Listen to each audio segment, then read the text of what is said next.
The following segment is sponsored by Intermountain Healthcare and the Utah Department of Health.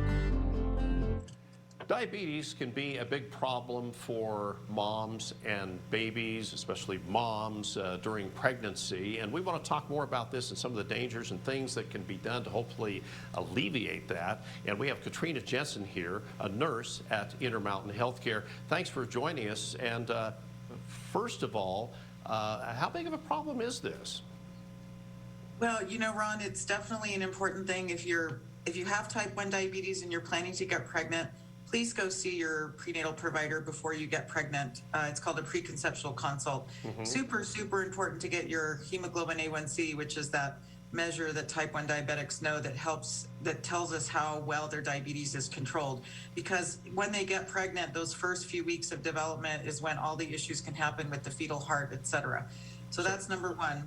Now, the other complication is gestational diabetes, which you get pregnant, you're going along. And you may not have any symptoms, right?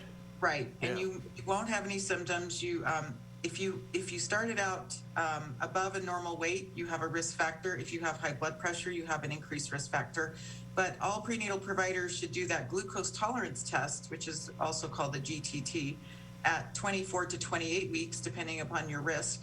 And then you get that 1 hour test back. You drink that big sugar drink. Everyone that's been pregnant knows it. And then if you fail the 1 hour, then they do a 3 hour to make sure. Now, we know there are dangers to mom, but what about the dangers to the baby? Yeah, so either way, if that baby is in an environment, if you have type 1 or gestational, and those blood sugars are high continuously during that pregnancy, once that baby's born, that cord is cut, that baby's blood sugars are going to drop. And a lot of those dangerously low, and those kids are going to end up in the newborn ICU. So you may not have your baby with you, you may not be able to breastfeed early, et cetera, until those blood sugars get normalized, because those babies have been used to that high blood sugar environment. And a good place to go for more information.